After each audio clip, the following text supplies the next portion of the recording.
live from the Hof van Nieren in Antwerp, and today we invited Professor in Behavior and Society, Carolyn Declerck. We are Charlotte and Celine. You are listening to Profcast. Welcome, Professor Declerck, and thank you for being here. For those that don't know you, you've studied biology, ecology, and evolution before becoming a professor in behavioral sciences and social psychology. In what way do you implement that background in your classes and research? And why is it important to study behavior as a business and as an economics student? Well, first of all, thank you for having me here. I'm happy to be here. And yes, I do implement biology, ecology, and evolution a lot in the classes I teach. And to me, these topics are very important. In fact, I think they're important to any scholar who wants to understand human nature. It's all about making decisions. As humans, we make decisions all the time, whether we are a business manager, an economist, a parent, an architect, an athlete, or even a drug addict. We make decisions and they have small or large consequences. And what I want to show in my lectures is that understanding how we make these decisions is truly interdisciplinary. It starts with neurochemicals that are floating around your brain seconds before you make a decision, and they steer a decision in one or another direction. But these neural chemicals, they are determined by hormones that are circulating in your blood hours before, and these hormones depend on the mood you're in, how you interpret the situation you're in, the environment you're in, and then again, how you interpret the situations has to do with your upbringing, the culture you're in, and how you've learned in all these settings. And the learning parts and how you interpret is also determined by your genes, which were set when you're born. And then, of course, your genes were shaped by natural selection throughout biological evolution. So any decision that we make, small or large, has a huge, long history. And of course, we don't need to know that history. But what I want to show, the purpose of it is the complexity of it all. So decisions cannot be captured simply by economic utility functions. The take-home message is a complexity, and there are many factors that come into play. So classical economics, and this is where my courses come in, we deviate from classical in economics that emphasizes rationality when we make decisions. But to appreciate the mess we've made on Earth with climate change and nuclear waste and growing inequality like a time bomb, we need a different view of rationality. The view of Homo economicus, that we're a self-interested agent that only focuses on reason and wants to fix everything with reason, is kind of passé. We often don't have enough information to make reasonable decisions, and at that point, we are dependent on gut feelings, on emotions. And behavioral economics, which is slowly replacing classical economics, is making more room for those emotions. So emotions are very helpful. They help us set priorities when we don't have enough information. And we need these emotions, these gut feelings, to forge stable bonds, to escape danger, or, for example, to trust a stranger, whether we decide whether or not to trust someone. Well, it's a very extensive field. It covers everything basically from the starting point of evolution up until now, it seems. Well, and of course, you mentioned it already, but you cover a lot of interdisciplinary fields such as neuroeconomics, hormones, and the brain. If you look back on your career so far, what has been some of the most striking research that you have come across? Well, for me, I'm fascinated by the research on trust. Trust is the precursor of cooperation, and it's what makes us truly human. And I like to refer to Yuval Harari here, whose popular books I really like to read. He compares our trading finances with monkeys and says, well, there's no monkey that will trade a banana for a piece of paper, which then we would call money, and that piece of paper would be worth 2 bananas in the future, or an apple if you trade it with some other monkey. So our trust goes much, much farther than monkeys, and we have really financial trading institutions. But before telling you about the research with trust, I want to define trust. I want to emphasize that trust is not the same as risk. Trust has 2 components. It has a belief component, a cognitive component, in which we trust is expressing the probability that we think our trusting act will be repaid. So we expect some sort of gain out of the trusting act. And that's the same as risk. It's like the probability that you would win a lottery. But in addition, trust has a betrayal aversion, an anticipation of how pissed you will be if your trust is not repaid. It's very emotional. So if you put money in a vending machine and the vending machine doesn't give you your Coke or your candy bar, then, well, you're disappointed, but you're not really averse to that. You know that vending machines sometimes break down and there's no intention with that. But if your friend doesn't repay a loan or borrows your car and takes off with it, or even worse, walks off with your girlfriend, then you're really pissed. And it's this betrayal and aversion that makes trust so important and so interesting to me. Okay, but and speaking of trust, it's quite a difficult concept in a sense. How do you measure it in an academic context? That's a good question. Economists they've developed a really fun game to measure trust, and it's one of these economic games that's been played thousands of times, and there's a lot of paper published it, and we can play it right here. So it's called the investment game or a trust game. And imagine that you, Celine, and Charlotte, you're two strangers, you don't know each other, you're sitting in separate rooms, and I'm giving both of you 10 euros. And so you start off equal, and there's no reason to share anything, you don't know each other. And you are, Charlotte, the bank or the investor or the trustor, and you can give or transfer any part of your 10 euros to Celine, and I triple that amount. Okay, so whatever you lose, you give to Celine, it will be tripled. And then Celine has, of course, a lot more money, and you can give a part back. You can repay that trust and give it back to Charlotte. So how much would you invest? Wow. 10 euros means if you invest all of it, you have 0. It means that Celine has 40, 10 that she already had, and 30. And then you can walk off with it. Or you can repay the trust. It's a good question. So I think personally I would give it all away. Yeah. Of course, you know her. Yes, but I think even if I didn't. If you didn't? Trusting in strangers is a concept I do quite like. But of course we're talking about 10 euros. Okay. What would you do? I'm not that good as person as Celine, and I don't have that much trust in strangers, so I would keep a small amount to myself. Does that make me a bad human? No, not at all. There's a lot of variation.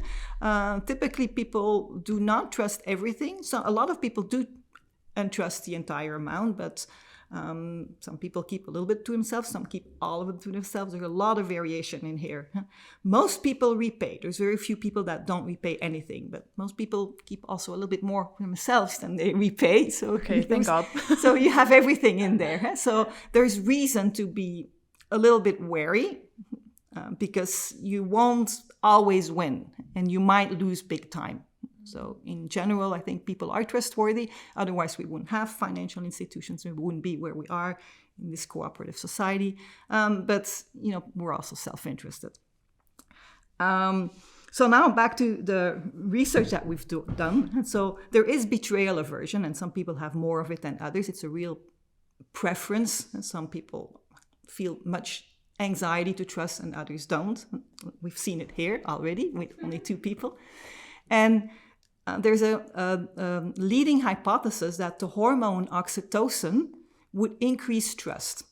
And oxytocin is the hormone that's released during breastfeeding, and it forges bonds to the mother and with the mother and child. It's also released in men, like fathers playing with their children. And so it's a hormone that we know from animal research that is really important in forming these affiliative bonds between conspecifics.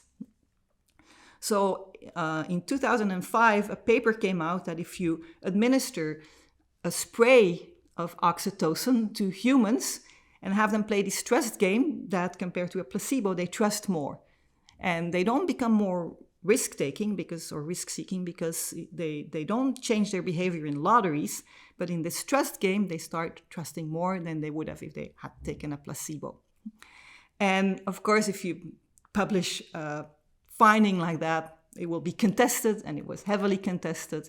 And my colleague Christophe Bonne and myself and one of the initial authors of the paper, who happened to receive an honorary doctorate here at our university. So we met and we talked about this trust game, and we decided to set up a real big replication study in Antwerp and also in Magdeburg in Germany. So in total, we tested 800 participants. And we had 2 different settings, one in which the trust game was played completely private in cubicles, and one in which people met before they played the game, so there was a little bit of social contact, thinking, well, oxytocin might work a little bit different in 2 contexts. Well, what did we find? I'm very curious. Yeah, me too. Well, we didn't replicate the study. So oxytocin had no effects in general on everybody. So we could not say oxytocin increases trust in humans, like the paper had claimed. But then we did additional analyses. We had measured people's individual disposition to trust. Like here we saw it already. One person trusts really easily, no anxiety. You feel more anxiety to trust. So we measured this in advance, just knowing that there are individual differences. What are people's individual inclinations to trust? And then we did see that oxytocin did increase trust for those people who were low in trust. So people that have more anxiety to trust, and when they were sitting in the cubicles, when they're in the calm environment, not aroused by other people, then oxytocin did really, compared to placebo, increase their trusting behavior in that game. It's so interesting to find that one hormone can impact such a it almost seems like we're not fully in control of our decisions sometimes. It only worked for some people in certain situations and not always. So it works sometimes and for some people. But yes, that goes back to what I want to teach in my classes, that decision making is complex, and oxytocin does, in all likelihood, play a role. And we know this very well from cause and effect studies in animals, but it's more complex than that. So we need to also take these individual differences in account and the situation and how the situation is interpreted. Yeah, I might be mistaken, but I actually always thought oxytocin was the happiness hormone. Well, that's what the media has made of it. And the latest thoughts on oxytocin is that it's really a hormone that helps to create homeostasis, or allostasis, meaning a constant environment across different situations. So oxytocin is released under stress. For example, during childbirth. Childbirth is initiated by oxytocin. The physical stress of breastfeeding releases oxytocin. So it's the stress that causes the release of oxytocin, but then oxytocin is also the remedy to remove the stress by forming these affiliative bonds. Okay, well, I've been brainwashed by the media then a little bit. The media has made it like, don't buy oxytocin, okay? Don't buy it and self-administer it. The effect would be just tiny, so...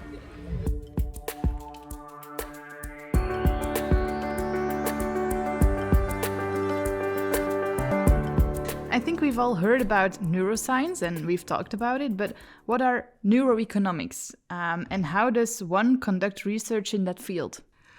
Well, neuroeconomics combines studies on decision-making with neuroimaging techniques.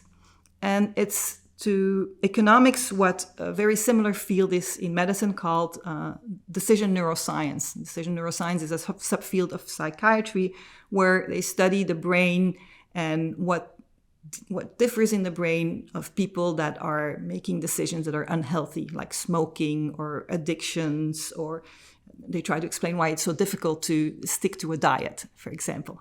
And in neuroeconomics, the questions are a little bit different. It's why we deviate from rationality, why we trust, why we cooperate or defect, what the motives are for cooperation and defection, or why we would, for example, choose a small reward now versus a large reward later. All these would be interesting topics in economics.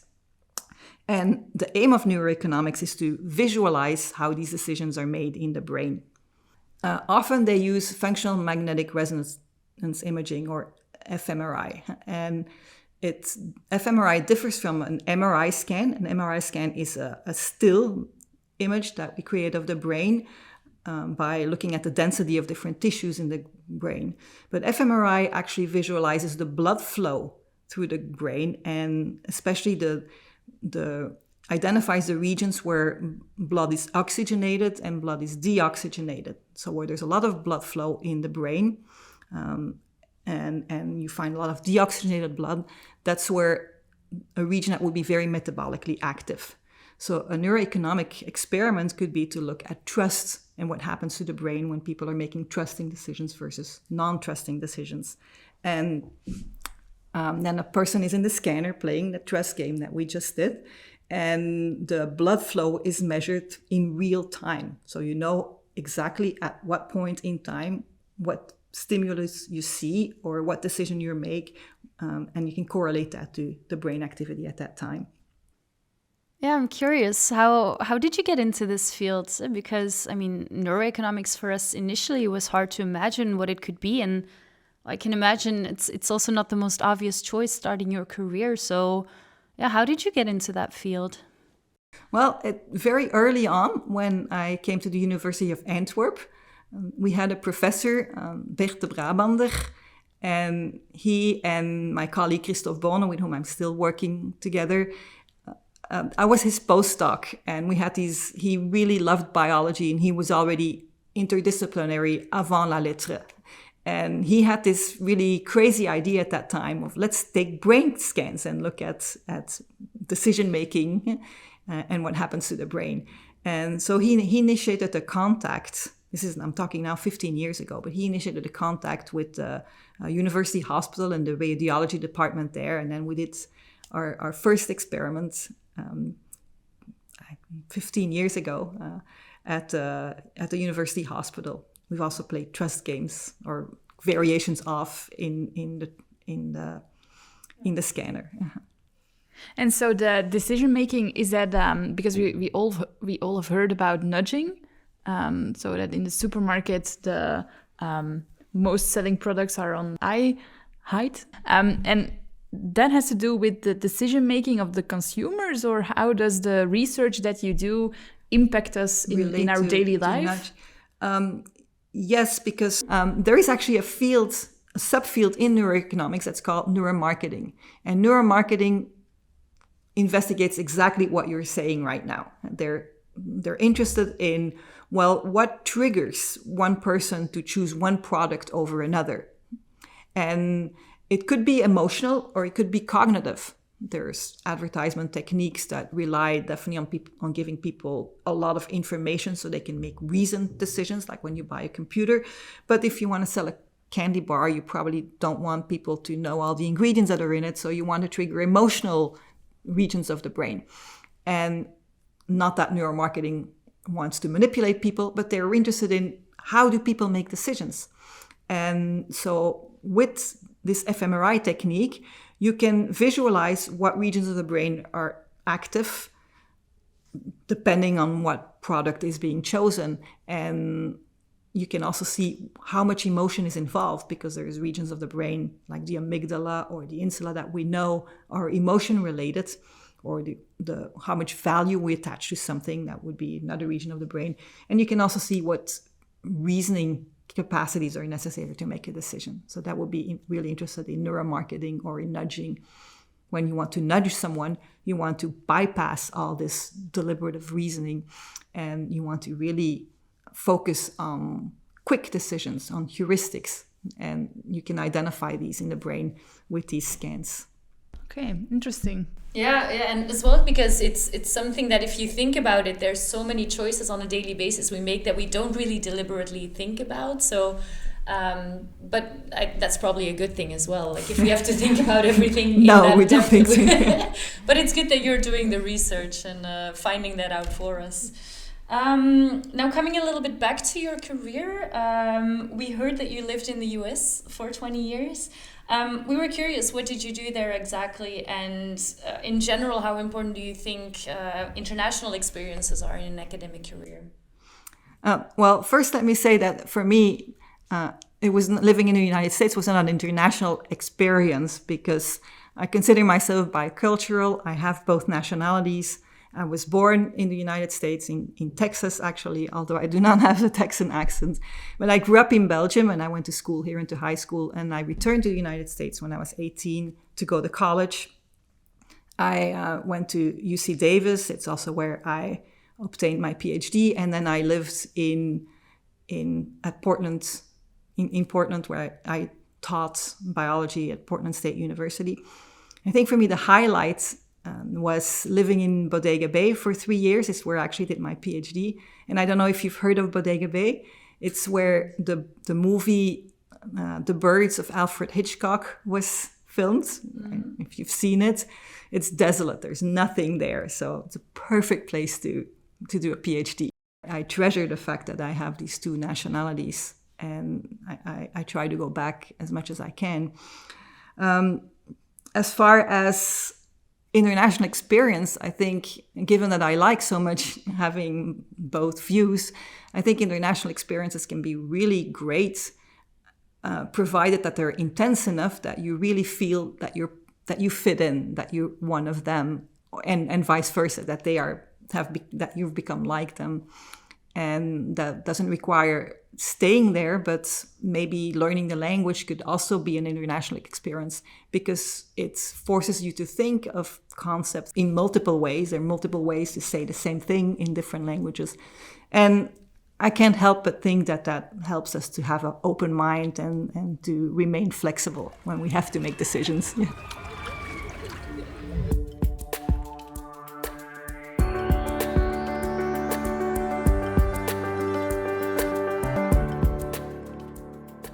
You also wrote 2 books, one with the title Who is the Homo sapiens and the other The Compassionate Egoist. One was written for the course Behavior and Society, while the other was a scientific publication. What are those 2 books about, and which one did you prefer to write? Interesting. I really enjoyed writing both of them, but they were very different challenges because the audience for the Homo sapiens is a general audience. It's mostly students and anyone who would be interested in human behavior. And in that book, it's chapter by chapter, each chapter describes one of our particularly human capacities like cognition, emotions, consciousness, learning processes, and then finally our sociality and how we behave in groups. And in that last chapters, in how we behave in groups, I really emphasize how we solve social dilemmas. And social dilemmas, I think, is one of the great challenge of society today. It's any situation that we're in which we have a conflict between our own self-interest, what's good for me, and the collective good interest. And I think that all major problems that we're facing today, like climate change, traffic jams, recycling or not, what to do with nuclear waste, are all social dilemmas. Even democracy is a social dilemma in the sense that to sustain democracy, you need sufficient people that are interested in putting effort in it. But it's easier to let the other people study politics and follow the news and vote than to contribute yourself. But the problem is if everybody thinks that way, if too many people choose for the self-interested option, then whatever collective good there might come off will disappear. And in The Compassionate Egoist, I go deeper into how people solve social dilemmas, and especially how our brain is wired to solve social dilemmas. It's about neuroeconomics, and it's a little more technical. Okay, and talking about The Compassionate Egoist, what is that? Because I don't associate compassion with an egoistic person. Well, the compassionate egoist is exactly what we all are. We are both. And the premise of the book and of how we solve social dilemmas, why it's a problem for us and why we're all compassionate egoists is because we're all driven by many motives. And sometimes these motives conflict. For one, we all have to have a self-interest motive. And we need to prioritize ourselves in order to survive. It's a survival instinct, and people will kill if they're threatened out of self-defense. That's the plot of movies and books. But a self-interested egoist is not really well liked in groups. Being part of the group is also really important for us, because if we're excluded from the group, that's like a great pain, and we won't survive on our own. Children are really dependent of their parents for a long time. So, and even in our society, if you're a loner, you have a lot of problems. So we depend on groups. So we need a lot of behaviors to fit in with the group, and that's why we have compassion, why we empathize, why we're altruistic and we help people. So we're constantly balancing these two motives, the self-interest motive and the need to belong. And that makes us the most paradoxical species on Earth. We are extremely cooperative. We've invented technology, and with this technology, we've built houses with central heating. We have extended our life expectancy. We've built space stations. We've even sent Teslas into outer space. But at the same time, while we're so cooperative, we're also extremely destructive. We're the only species that goes to war with our own conspecifics, that declares war to conspecifics, that has genocides. We've provoked genocides. We've destroyed the bulk of the rainforests, and we've filled the oceans with plastics and the earth with nuclear waste. And so the book, The Compassionate Egoist, is not how to fix that. I wish it were. But it's how our brain is wired to make us that way. We're just that way. And it's my hope that by bringing these conflicting motives into awareness and to realizing more of how our brain makes us and steers us in one direction or another, that's a necessary first step in solving these problems that we have created in the first place.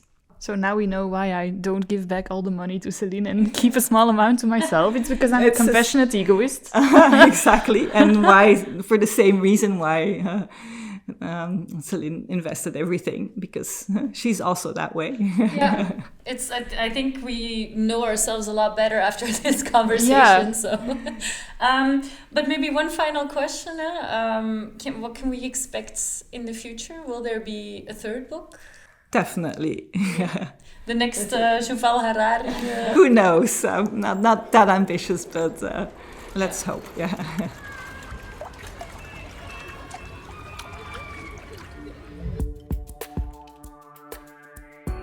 This was Profcast with Carolyn Declerck. Thank you for listening. Do you want to hear more? Then be sure to visit our website www.uantwerpen.be/profcast.